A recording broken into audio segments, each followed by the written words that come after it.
Hello दोस्तों, कैसे हैं आप सब। उम्मीद करती हूँ अच्छे और मस्त होंगे। आज की कहानी है ठंड में 5 बहू का पेड़ का घर और पत्ते की रजाई।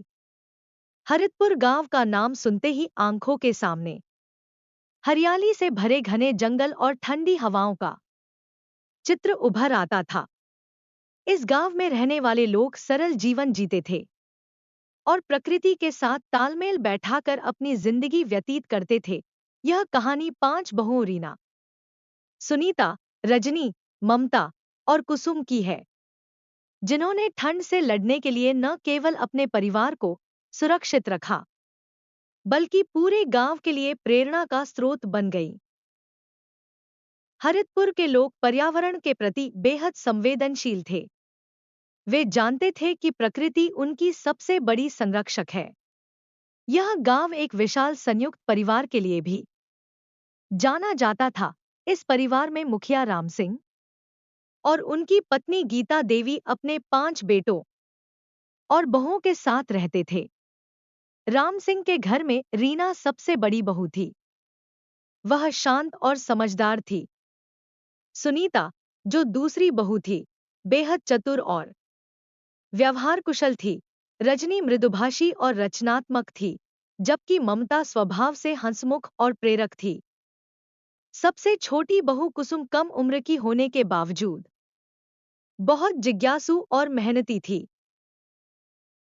हर साल हरितपुर में ठंड अपने चरम पर होती थी, लेकिन इस बार ठंड कुछ ज्यादा ही प्रचंड थी।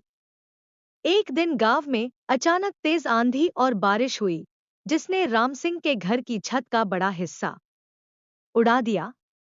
घर कच्चा होने के कारण ठंडी हवा अंदर आने लगी, जिससे सभी परेशान हो गए। गांव में ठंड के कारण लोग पहले ही परेशान थे।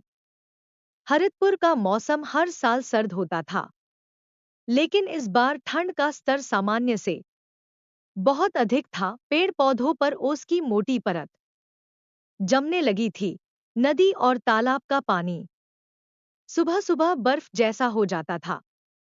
हरितपुर के लोग हर साल गर्म कपड़ों, लकड़ी जलाने और छोटे छोटे उपायों से ठंड का सामना करते थे, लेकिन इस साल ठंड ने उनकी सीमाओं को तोड़ दिया था। ठंडी हवाएं इतनी तेज थी कि घर के अंदर तक ठंड का असर महसूस हो रहा था। राम सिंह का परिवार इन परिस्थितियों से जूझने के लिए तैयार नहीं था। 5 बहुएं ठंड के प्रकोप से चिंतित थीं। परिवार के बड़े और बच्चे ठंड से कांप रहे थे।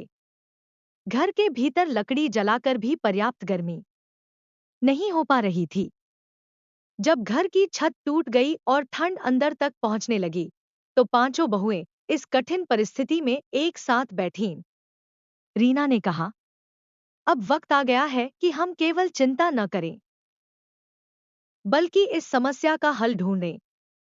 सुनीता ने एक और महत्वपूर्ण बात कही, यह ठंड हमें और कमजोर बना सकती है। सबसे पहले हमें बुजुर्गों और बच्चों की सुरक्षा सुनिश्चित करनी होगी। ममता ने सुझाव दिया, हमें अलग अलग कामों की जिम्मेदारी लेनी होगी। यदि हम एकजुट होकर काम करें, तो यह ठंड हमें हरा नहीं पाएगी।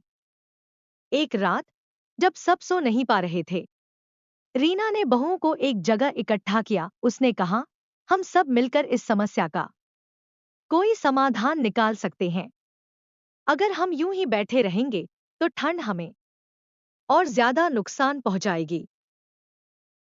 सुनीता ने तुरंत सुझाव दिया, हमारे गांव के पास जो बड़ा बरगद का पेड़ है, वह ठंडी हवाओं से बचने के लिए सबसे अच्छा विकल्प हो सकता है।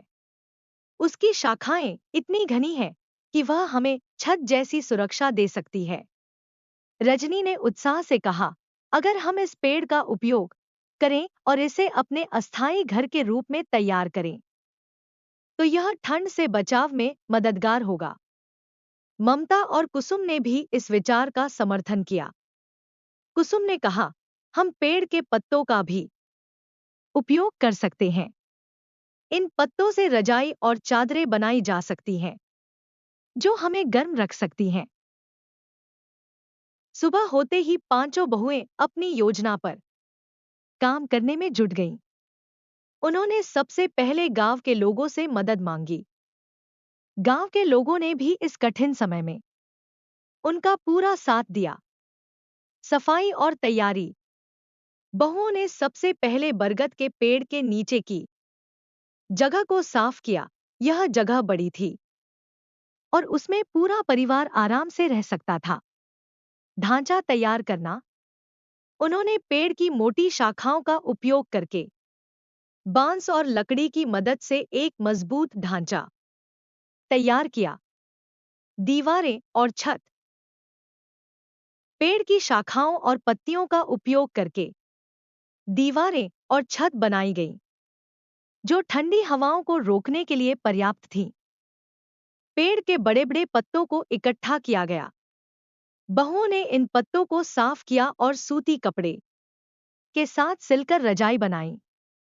इन रजाइयों की खास बात यह थी कि वे हल्की थीं, लेकिन ठंड से बचाने में बेहद प्रभावी थी। सुनीता और रीना ने यह सुनिश्चित किया कि घर में पर्याप्त खाना और गर्म पेय उपलब्ध रहे। उन्होंने गर्म सूप, हर्बल चाय और पौष्टिक भोजन तैयार किया। इस परियोजना में परिवार के सभी सदस्यों ने योगदान दिया। बच्चे पत्ते इकट्ठा करने में मदद करते थे, पुरुष लकड़ी और बांस का इंतजाम करते थे और बहुएं रजाई और चादरें बनाती थीं। यह पूरा काम सामूहिक प्रयास का परिणाम था। कुछ ही दिनों में पेड़ का घर तैयार हो गया।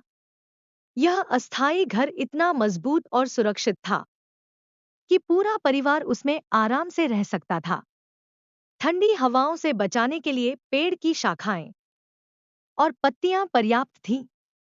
बहुओं द्वारा बनाई गई पत्तों की रजाई ने सभी को गर्मी और आराम प्रदान किया।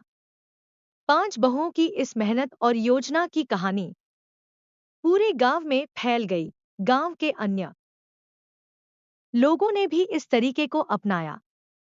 कुछ ही दिनों में पूरे गांव ने ठंड से बचने के लिए पेड़ों का उपयोग करना शुरू कर दिया। पांचों बहुओं ने अपनी योजना पर काम करना शुरू किया।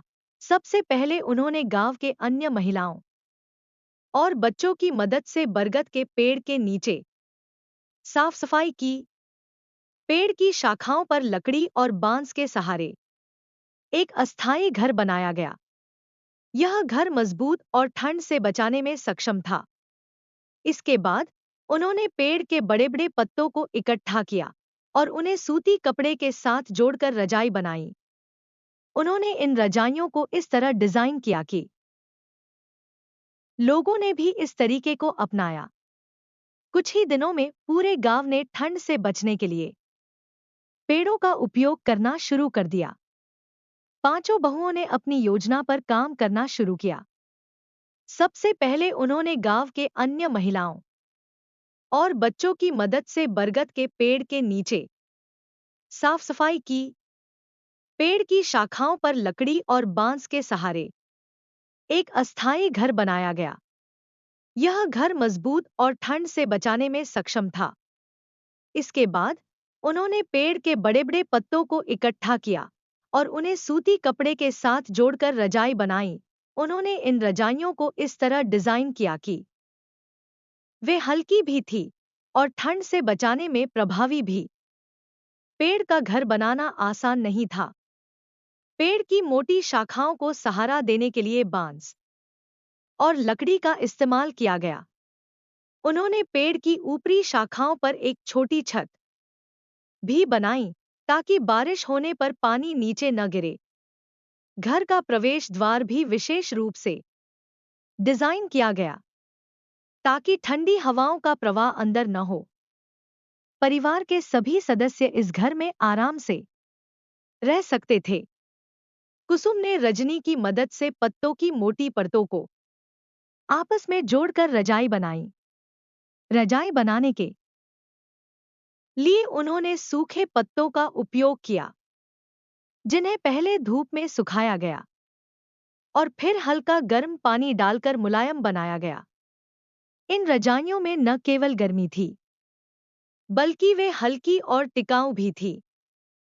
बच्चों और बुजुर्गों को यह रजाई इतनी पसंद आई कि वे ठंड के बारे में भूल गए।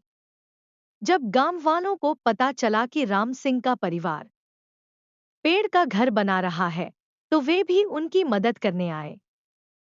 गांव की अन्य महिलाएं पत्तों को इकट्ठा करने लगी और पुरुषों ने निर्माण कार्य में हाथ बटाया। पेड़ का घर और पत्तों की रजाई बनाने में पूरे परिवार ने सहयोग दिया।